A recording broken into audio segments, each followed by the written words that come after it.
About a year ago, I spent far too long analysing the shot of Lumiose City's map for the Legend Z to A. Now, a year on, I've done exactly the same thing now that we have the full map art. As I've alluded to in my most recent trader analysis video, I'm going to spend this video analysing everything, and I really do mean everything, we see in this map. There's a lot to cover, so let's get straight into it. I want to start by going over the map as a whole and focusing on the key details. Where was I right with my initial video? Where was I wrong? Starting with the very basics, let's look at Prism Tower. As I mentioned in the previous video, it's been rotated 45 degrees, so it's now a much more angular viewpoint. Aside from that, the tower is pretty much identical to how it appears in X and Y. However, in Centrico Plaza, they've been getting very colourful, as they now have colour-coded lights leading off to each of the avenues. This already looks like it's going to be a fantastic way to help players navigate the city and find where they need to go. Then there's the gates. It seems that they're all still there. I'm not quite sure why some didn't look like they were in the initial teaser, but it's no real big deal. What's interesting about the gates is that they're not just there, however. It's that I was right to call out the Santaloon and Camphrier gates. The Santaloon gates has not been turned into the train station as I suspected in my initial video. I didn't mention the train station because obviously we didn't know what it was at the time, but assumed that the location we now know is the gate would be the entrance to the game. But it's actually just next door and with an interesting detail. There's an arch shape right at the base where the door should be. Now some of you may be thinking that this is just shading to show a blocked up door or whatever, making it no longer accessible. But the shading colour is completely different to this, and it would be slightly odd to use a different colour for the same building. And I've also checked, it's the same type of shading in that part that is used to denote other entrances. Now with that being said, I'm still pretty certain that we're sticking in Lumiose for the most part this game, but I could see a post-game or DLC where we explore a bit further. That, or I could see us going not through this gate but through another one to get to the ultimate weapon during the game's climax. This gate is wholly unique, not because it's present as I suspected in my original video, but because it's the only gate to actually not function as a gate anymore. As you can see, the gate building is now surrounded by other buildings, including one directly behind it, blocking the exit.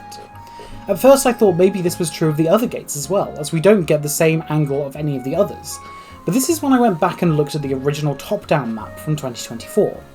I checked, and where I thought the gates were missing, it was because I was expecting them to look the same as the Camphrier Town gate. However, it was actually that they were there, but they aren't blocked off like the Camphrier Town gate is. Now I was racking my head as to why specifically the Camphrier Town gate would be blocked off, and then it hit me.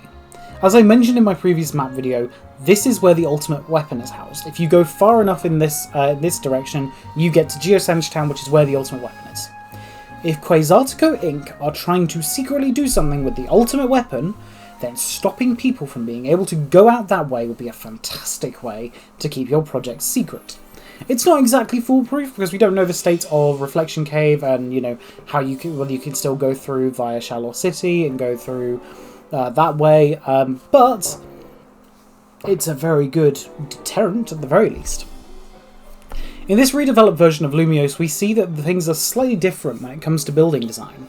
Each section of the map has their rooftops coordinated with the plaza, which is also the same as the coloured lights in Centrico Plaza. It does get slightly confusing when you've got Rouge Plaza with very pink coloured rooftops and Magenta Plaza with a much more red colour, but they are clearly trying to be the colours of the plazas. There are some exceptions to this, with some pink and blue coloured roofs in the Ver Plaza section, but on the whole it seems to follow a general rule. Some exceptions are of course for story important buildings. For example, Hotel Z, the Sycamore Pokémon Lab, the gates and the art gallery all have unique roofs. All of them, with the exception of Hotel Z as it didn't exist in X and Y, have the same rooftops as they did in X and Y, implying that they are the same buildings that we explored in those games. And I did look, there is nothing in X and Y where Hotel Z is in ZA. Now, let's take another look at the plazas as I did last year. With the new map artwork, we get a pretty good look at most of the plazas. As I mentioned previously, the plazas felt like they should be important in X and Y, but ultimately had no actual importance, so it's great to see them fully utilised here. What's particularly interesting is that when I did my initial analysis last year, I couldn't see most of the obelisks in them, leading me to speculate that they had all been removed. However, in the map artwork, we see another look at Blur Plaza, the same plaza from the original teaser, where we clearly see no obelisk. And yet now there very obviously is. There's also one in Magenta Plaza, but as far as I can tell, based on the angle of the artwork and the inconveniently placed Tyranitar, they all appear to be the only obelisks left. This is particularly interesting, as it feels odd to have two featured, but the rest all be absent. You could argue that these two are the most closely representing Xerneas and Yveltal, although I would have gone with Rouge Plaza over Magenta. What makes this even more interesting, and far more confusing, is that in the ZA Royale trailer, in the shot where the player fights Yvonne, there is a yellow obelisk behind them. I checked the map art to see if the obelisks were still coloured like they were in X and Y, and they are. So this is pretty clearly showing us that Jean Plaza obelisk is still there, but it's not present on the map art. And yet it gets even more confusing, because when we see Ver Plaza in the trailer, it does not have its obelisk. I seriously cannot tell why some would and others wouldn't, and why some have it appear on the actual artwork and others just don't. I'm so confused by all of this, honestly, but I do have a theory. What if, as part of the game's story, we have to rise the obelisks out of the ground, similar to shrines in Breath of the Wild? In fact, this could be the main story element of the game. As you journey, your job is to rise the 5 obelisks across the world through some means, and that will have some effect, such as mitigating the effect of the ultimate weapon or something like that. Or it could perhaps be how you unlock sections of your map, like towers in Breath of the Wild. By rising each obelisk, that area of the map is now added to your Rotom phone or something. I honestly couldn't know, because, well, the game's not out yet. We've still got 3 months to wait until we truly find out, unless they show it off in the trailer in 2 weeks' time. Now, we should take a look at each plaza, as they've all changed quite a lot since we last saw them. Starting with Ver Plaza, which I assume is the first one we'll be visiting in the game. This plaza seems to be an environment for Pokémon to thrive. It's a grassland and forested area with a large lake. I can imagine we'll be meeting many water and grass type Pokémon here, like Magikarp and Skidoo, maybe even Froakie and Chespin? This tracks with what I predicted last year, but what I didn't notice then was that the plaza's lake connects with the rest of the city's water system, so you can traverse from the plaza to other parts of the city. I also want to point out that it's also going to be the second wild zone. We'll be talking a lot more about zones later on in the video, but it is interesting to see that the plazas themselves are also, at least some of them, part of the wild zone infrastructure. Blur Plaza is as we saw it in the initial teaser, though it's more of a grassland rather than the more urban environment I assumed it would be in my previous video. Interestingly, there's a strange blue tiled floor around part of it, which isn't the same as the water scene around the rest of the map, so I'm not quite sure what it is yet, though I do have an idea which we'll come on to slightly later in the video.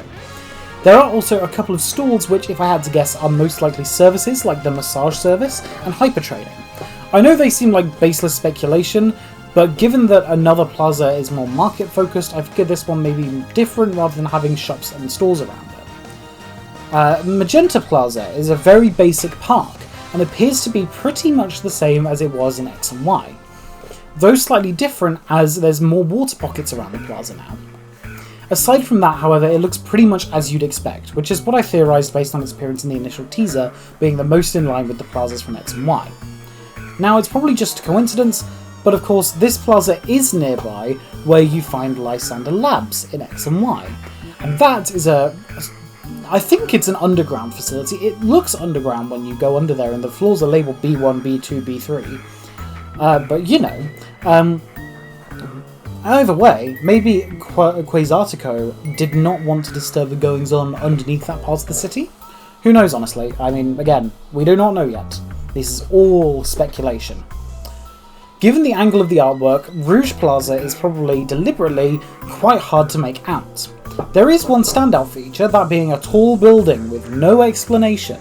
I don't know why my mind instantly went to the idea that it could be similar to the Pokémon Tower in Kanto, a Pokémon graveyard where you'll meet a lot of ghost-type Pokémon, but I'm not certain that is what it is. The design of the buildings actually really reminded me of the Ether Foundation architecture in the Alola games, especially buildings like the Ether House. Could this be a Lumiose outpost for them? Maybe they're still working with Dexio and Cena like they were in Sun and Moon and Ultra Sun and Ultra Moon to research Zygarde. I honestly don't know. The rest of the plaza seems to be very garden-based, with fences and lights. It actually really reminds me of some of the parks I visit when I go to London. Finally, we've got Jean Plaza, which appears to be a market. This is a great idea, having this be somewhere where you can meet with trainers from all other places and buy some rare items. Aside from that, it again appears to be very green and park-like. I will say that it's a shame that the plaza is the only plaza that tries to go for a different environmental style than the others, with it being more lake than park. The rest all seem very monotonous. Although they all serve different functions, it still ties back to what I said in my most recent video about the monotony of environments and visuals in this game. In Legends Arceus, we explore 5 very distinct locations, based on very clearly different environments. While that was never going to be possible in this game, it would have been nice to emulate that in the plazas, although I'm still very intrigued to see just what is going to be done with them in-game. It's not long until we go on our journey now, and of course more details will be revealed very soon. Now, I've talked about the plazas half to death, so we'll move on to some other key landmarks that I want to call. Okay, so Lumiose City has always been full of landmarks, but in this game we've got some very interesting ones to talk about. Starting with the main article, Prism Tower. In X and Y, it served as the 5th gym, where we took on Clement and his electric-type Pokémon. As I've mentioned a few times now, we can be pretty certain that it doesn't serve the same purpose in this game, as there's no gym iconography on the tower like there was in X and Y, and more importantly, we're pretty certain at this point that there's not going to be a gym system in this game, with the ZA Royale taking its place. We haven't seen much of it in the trailers so far, so I'm hoping that they're saving its importance for us to experience when we get our hands on the game in a couple of months. Then there's the Sycamore Pokémon Lab. As I predicted in my initial video, it appears to be back in the same location it was in X and Y, and more importantly, it appears to be the same as it was in X and Y. This is fantastic news, as it really strengthens the idea I spoke about in my most recent video that Professor Sycamore himself might show up in this game, in some form. The lab is pretty near to Hotel Z, so I could definitely see us visiting a few times throughout the game. I wonder if he ever replaced that terrifying looking lift in there. This could also help to further the idea that Dexio and Cena will return as well, as they're of course based there as well, being assistants to Professor Sycamore. I could see the lab being where we first unlock Mega Evolution, like how it's where we get our first Mega Stone in X and Y. Whether that's through the Professor, or through Emma, or through AZ, or Professor Sycamore, who knows, or Karina. I'm still holding out hope for Karina. Next up, the Quasartico Inc. building. As I pointed out in my previous map video, the location of this building is not too far from Lysander Cafe in X and Y. Interestingly though, it doesn't line up with the cafe itself, but it would be in about the right place to be built over the top of Lysander Labs. This could be a coincidence, but given that they could have put this building anywhere in the city, it does feel somewhat intentional, and it is going to give you those thoughts of, this is a bit like Lysander Labs. It also reminded me of another tower in Paris, which is nearby the Eiffel Tower, but more modern and considered very ugly. Though the Quasartico building is far from ugly in my opinion, it reminded me of a story I heard of locals calling it the Awful Tower, almost like a modern but worse version of the Eiffel Tower, like how this could be trying to be another version of Prism Tower, but just not as good. Then there's that tall building I called out very, very briefly in my previous map video. We now have a much better look at it, but I'm still completely lost as to what it could possibly be. It uses the same colour scheme as the gate buildings and the cylindrical part to it as well, but as of now I'm still unsure. I did wonder if it would potentially be a battle facility, like a replacement for the battle tower in this game. Maybe after you complete the ZA Royale, you're invited to take on even stronger trainers there. Or maybe after the ZA Royale you can take on the Elite Four, and that's where they're going to be now. I also wondered if it might be a Mega Evolution research lab given the helix-like spiral on the glass part of the building and the art of what appears to either be a scientist or psychic trainer class nearby, which would track with the art of office workers near the Quasartico Inc. building. What they would be researching differently to Sycamore is unknown, but I just know that this is going to be an important building. I just can't work out why yet. Hotel Z. It's one of these odd things that you would expect to have been in X and Y, but just isn't. in the sense of they did not come up with this idea in X and Y, despite it being claimed to be an old hotel. And so it's just kind of there now, and we just kind of have to accept that it was there in X and Y, and we just never visited. It looks to be an aged building, with ivy growing all across it, which is very fitting considering it's owned by a man withered by 3,000 years of eternal life. It looks to be quite a big building, but so far the only people we've seen there are AZ himself and his Floette, the rival character, and of course the player. It seems to be where Zygarde is seen in the trailer as well, so I expect that this is where we will meet it in its 10% form. Given the hotel's proximity to the Sycamore Pokémon Lab, I'm pretty sure that it could imply that AZ and Sycamore are working together now. We see them meet at the very end of X and Y, though they don't interact at all. It would be interesting to see if that moment was the catalyst for much of the game's story, given it's also the moment that AZ reunites with his Floette after 3,000 years apart. On the website we're told it's our base of operations. By that I assume that it means that it will serve a similar purpose to Galaxy Hall in Legends Arceus, in that we will have to return there periodically for the story. It could also be that we can help AZ and our rival run the hotel, which could be fun as a side mission. There is something similar in X and Y where you can get paid to work at Hotel Rishisame part-time, which I always thought was quite cool. The train station is also interesting, and it's not just because I'm autistic, I promise. Not only is it where the player arrives into Lumiose City at the beginning of the game, it's also interesting because of what it's not. From location alone, as well as design, we can tell that this is not the TMV station from X and Y, which is the train station you use to get to Keelud City in the postgame. What is also intriguing is that there's one tiny part of the building that's either incomplete or broken, that being one of the pillars holding up the very top part of the building. I'm also slightly confused about where the trains come from, as there's no way for them to come into the station oriented the way they appear to be based on the trailer. Now, I know that that is literally the least important detail ever, but to me it does make a difference because I like to imagine that these worlds function outside of what we experience as the player, so it's one of these things that I hope is explained in the game. Please.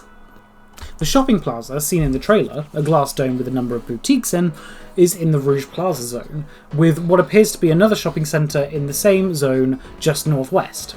I wonder if this means that Rouge Plaza area will be a shopping district for the game, where most of the character customization will happen. What's very interesting about the Rouge Plaza section, however, is that it is the location of a building that was very important in the X and Y postgame, and will most likely be important here based on the box art, and that we know is going to be back given a shot in the trailers. It's the Looker Bureau! Now, I'm sure there will be people thinking, maybe it's moved, and you could be right, but given pretty much every other building that is carried over from X and Y is in exactly the same location it was in those games, and we've seen inside the Bureau is identical in terms of size and layout to how it was in X and Y, I think it's most likely that it's still in the Rouge Plaza area. At this point, we can be pretty certain that the game is at the very least open world to the same extent as Scarlet and Violet, in that you can go wherever, but Pokemon won't necessarily scale, though I hope in this game they do. Maybe in this game this is embraced further, with you going to all parts of the map throughout the game. For example, you start in Hotel Z, but to meet Emma, you have to go to the Looker Bureau. So you have to go to the Rouge Plaza section, despite it being relatively early in the game. We don't know when Emma will be introduced, but for her to be on the cover art when characters like AZ aren't and the rivals, Jet and Vinny, are all cropped out of the actual box art, it clearly means that she's got to be pretty important. Another note on the Rouge Plaza section is that there is a park area with a number of stones lining it. My first thought was graveyard. My second thought was stones, possibly graves, in a Carlos game. Well, that makes me think of Route 10, and the fact that both 3,000 years ago and, well, 12 years ago, when Team Flare used the ultimate weapon and a lot of Pokemon's lives are sacrificed, to the point where in X and Y, during the climax of the game, they do not let you into Route 10, because, to quote a Team Flare grunt, a kid should not have to see this. This could be an area that pays homage to that part of X and Y, or it could be an area that functions in the same way as Route 10 for the climax of this game. Unsure which yet, or maybe there's no relation at all, but I thought it was worth calling out nonetheless. Finally, there's the building where Trevor's house was in X and Y. This tall and fancy looking building has really caught my attention, and it looks like it could be quite important to the story. While I can't quite place my finger on why, it really reminds me of the Kalos Pokémon League. I think it's the fancy look of the building, and the pattern in the window reminding me of Diantha's chamber. Now, this could be a coincidence, of course, but I really think we might see the Elite Four in this game for some reason. It's probably just delusional thinking on my part, but the idea that we might finally get to flesh out the Kalos Elite Four is something that I hope we don't pass up, because they're all very interesting characters in concept, but they are given very little screen time in X and Y. Mulva gets more than the rest, but even then she's got as much character as any single Team Flagrant in these games, which is a shame. I can't quite think how the Elite Four would work in this game with the ZA Royale in place of the traditional Pokémon League, but I'm confident they'll find a way to make it make sense. However, if it doesn't end up being the Kalos League, it could be a building like a university or city hall. Now, let's talk about the game's holographic walls, zones. Zones are something new to the Pokémon series. They're used in this game to mark out areas where wild Pokémon live in areas called wild zones. Then you have the battle zones, which can only appear at night, and are how you progress through the ZA Royale. What I wanted to point out about them is that they straight up don't appear on the map. This is very interesting to me because it made me think, while I'm pretty sure that some wild zones are static, the numbered ones in particular, I wonder if there will be a few variable ones that are sometimes wild zones and sometimes not. We're already pretty sure that the battle zones will be variable, although this hasn't yet been confirmed, but it would be really cool if certain parts of the city just suddenly became wild zones, filled with a variety of Pokémon. We don't know much about zones yet, and I'd like a bit more information as to just how they work, and how they'll affect the variety of Pokémon able to be caught in the game. Now that we know about zones, it does pretty much rule out what I was talking about in the biodiversity section of my previous map video. But what I'd like to know is how certain environments are recreated to better suit different types of Pokémon.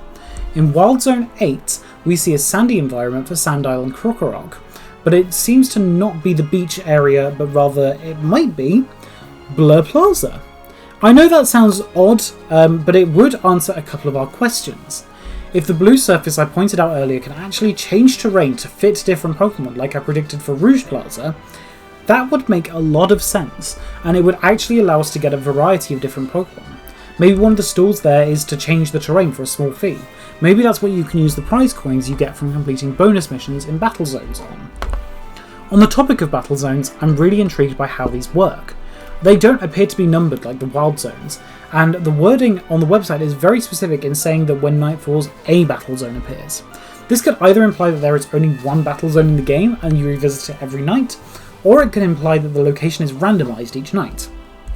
I think that would make a lot of sense, especially as one of the possibilities could be that a wild zone becomes a battle zone, given that they are the same thing just with a different colour.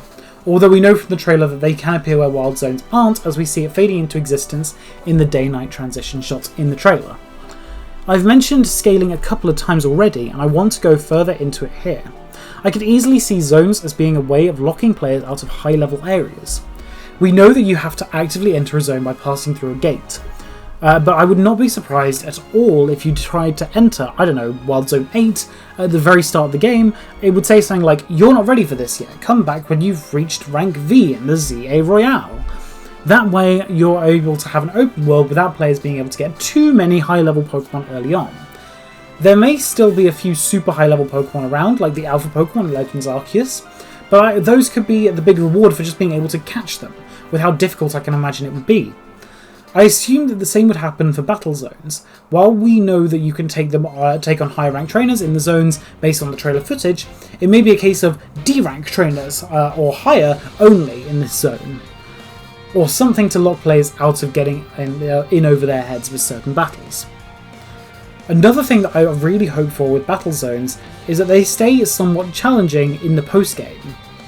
Obviously we don't know yet what purpose they'd serve after getting to rank A other than just for fun, but it would be good if they still provided some challenge so that we don't just get bored of very basic easy battles. The new battle system should help with that, as real-time battles is going to make things far more fun and interesting. You have to really think on your feet and feel like you're really participating in the Pokemon battle, which I'm really excited for. Now it's time for us to talk about a possibility that seems very interesting to many of us, an Undercity. I'm just going to start this section off by being very clear that this is far from confirmed and it's just pure speculation with a few hints of maybe being right. So let's take a look at a specific section of the map, that being this small tiny section in Blur Plaza, that part of the map. There's a waterway with seemingly no exit that I can find other than this tiny one, but I'm not sure that that's all there is to this, which reminds me of the Castilia sewers entrance in Black and White 2. So I believe that this may be our way into a sewers or undercity. Of course, when people talk about an undercity, it isn't just coming from nowhere. A lot of people reference the Paris catacombs when talking about it. Well, I don't personally think they put in actual catacombs into this game. An undercity inspired by them would be brilliant. Maybe make it a more challenging area of the game, or even just a mainly story-focused part, with it being where Quasartico Inc. are doing most of their work. So far, we see a lot of interconnected waterways that go into tunnel sections, so using those as entrances to different sections of the Undercity would be really fun and interesting. Especially as then you could probably get in there probably couldn't get there too early, as you'd need to unlock the ability to surf, and we don't know when you'd get that in the game yet. It might also help with the Camphrier Town Gate problem thing. Going with the idea that I talked about earlier, that they're trying to hide what they're doing with the ultimate weapon, using an underground exit to leave the city in secret would work perfectly for them. Going back to my idea of you rising the obelisks out of the ground, which I talked about in the section on the plazas, perhaps completing a section of the Undercity will rise the obelisk. Perhaps Quasartico are performing an experiment with the obelisks, and you have to bring them back out to keep Lumiose safe. Back when we got the first ever teaser, I speculated on an Undercity being where Quasartico have kept Xerneas trapped underneath, using its power of life to bring life to the city. Meanwhile, perhaps they've let Yveltal run rampant elsewhere, possibly throughout the rest of Carlos, to cause problems for people and to drive up necessity for Lumiose's redevelopment. That's pretty much all there is to say on the idea of an Undercity so far, so let's move on to some more miscellaneous small details which I think are worth calling out. There's quite a few things we still don't know about this game, especially when it comes to Pokémon diversity and distribution, but I've noticed a couple of areas in the game where I think we can expect to find certain types of Pokémon a bit more commonly. For example, in the Magenta Plaza section of the map, there's a small energy plant which I believe may be linked to the Carlos power plant. I think it's safe to say that we'll be finding electric-type Pokémon like the Mareep line, the Magnemite line, and more here. There's also the coastal area in the Jean Plaza section, which is surrounded by a more hilly and rocky environment. It would make sense to see more ground, rock, and water types in that area, like Rhyhorn, or if it's in this game, Sandygast. There's a garden-based area in the same section, with a bandstand and everything. I could see us meeting a few grass, bug, and fairy types there, like Kricketune, Floette, and Bellsprout. I also wanted to call attention to just how many rooftops are decorated with gardens and tables in this game. Clearly the verticality is going to be important. Even if we can't go into as many buildings as we'd like to, we should still be able to explore on top of them so that map space isn't just being wasted. I also wanted to mention the Dendermill Town Gate. In my previous video I claimed that where it was now there is now a gap in the wall, based on the image we got last year. However, now, thanks to map art, we know that the gate is back and fully functioning. Well, as much as the gates in this game will be functioning. It does make you wonder why it was omitted from the original look of the Lumiose map. Was it just a mistake? Or was it intentional? And possibly a potentially unconfirmed hint as to something that may be happening in the story of the game. Who knows, honestly, and I still feel as though there may be some connection to the Anastar Sundial in this game. That pink glow we see at the end of the most recent trailer might just be symbolic of Mega Evolution, but to me I instantly thought of the colour of the sundial. It could be unrelated, but I think it would be odd for it not to even get a mention in this game, considering how closely tied to Mega Evolution it was in X and Y. Now I want to discuss the size and scale of the map, and the layout of Lumiose. So, Pokémon Legends ZA, the first Pokémon game set entirely within one city. As excited as I have been for this game since its reveal, it's always felt like a bit of a recipe for disaster. Most of my previous map video I spent trying to find workarounds to problems caused by it being set exclusively within one city. However, as time has gone on and we've seen more about the game, I find myself progressively more excited about the title and feel my worries begin to be alleviated slightly. One of my biggest worries has been the size of the map.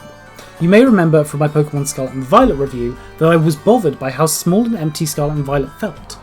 I wouldn't mind if they were that size but filled with lots of things to do, But otherwise, I want a big world I feel compelled to explore, like we got in the Switch-era Zelda games. So far, what we've seen of Legend ZA is that we've got a relatively well-sized map, and I can't really guess how much there is to do yet, but in terms of map size, it's definitely going to be smaller than Paldea was. I'm thinking it might be closer to the size of 2 or 3 of Legends Arceus maps combined. However, based on the height of our player character, the map is going to feel quite big, especially as the camera is closer to the ground, like in Legends Arceus, rather than being higher up and further away from the player, like in Scarlet and Violet. While this isn't ideal for someone like me who loves big maps to explore, it does make a lot of sense for the game and could be a good thing. With a map that size, the dev team should be able to focus more fully on filling out that map to the brim with things to do. I'm hoping that we get side quests like we did in Legends Arceus, because the lack of them in Paldea was a massive shame.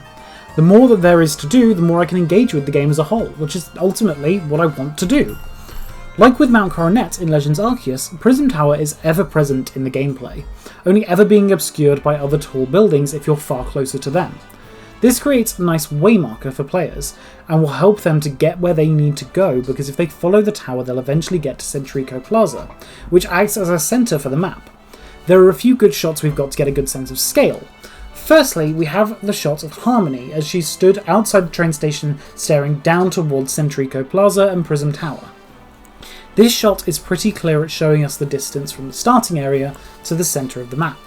I cross-referenced this with the map artwork, and it's actually a pretty large amount of space.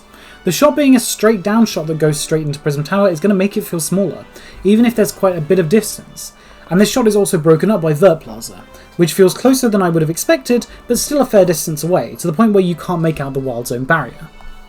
The other shot that works great for a sense of scale is right at the end of the first gameplay trailer.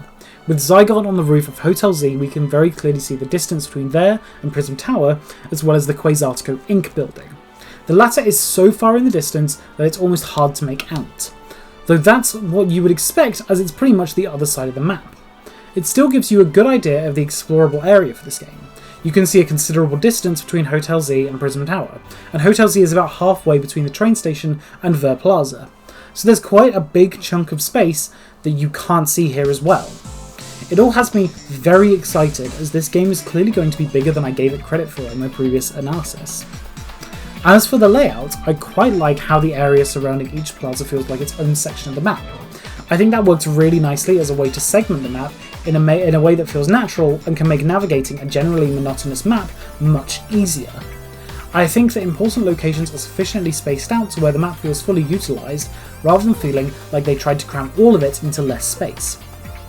While we don't know the exact layout with wild zones and battle zones, so far they look to be covering a good amount of the map without taking up so much that it makes the urban Pokemon game style feel pointless. I like how they've been built to fit in with the map rather than the map feeling like it was built around them. And on that note, I'm going to wrap this video up. We're now about 3 months away from launch, which is insane to think about. Honestly, I cannot wait to get my hands on this game, as it feels like it's been far too long since I got to start a Pokemon game. But it's quite insane to think that I'm now going into my final university year. 3 months really isn't long, and it feels even less time considering how busy I am between now and then. It's insane to think that in another time, I'd have had 3 Pokemon games released during my time at uni, but because of the Scarlet and Violet DLC, and the fact that they chose to take their time with Legends ZA, which by the way I'm very glad about, this is the first and only one. And what I'm really excited about is that I can play this game in even higher quality thanks to the Switch 2 edition. That's going to be absolutely amazing, especially since Scarlet and Violet are already so improved with just the free update. Seriously, it's like playing a completely different game. We have the Pokemon Presents coming up, and it'll be great to get some more information on the game then. But until that time, au revoir!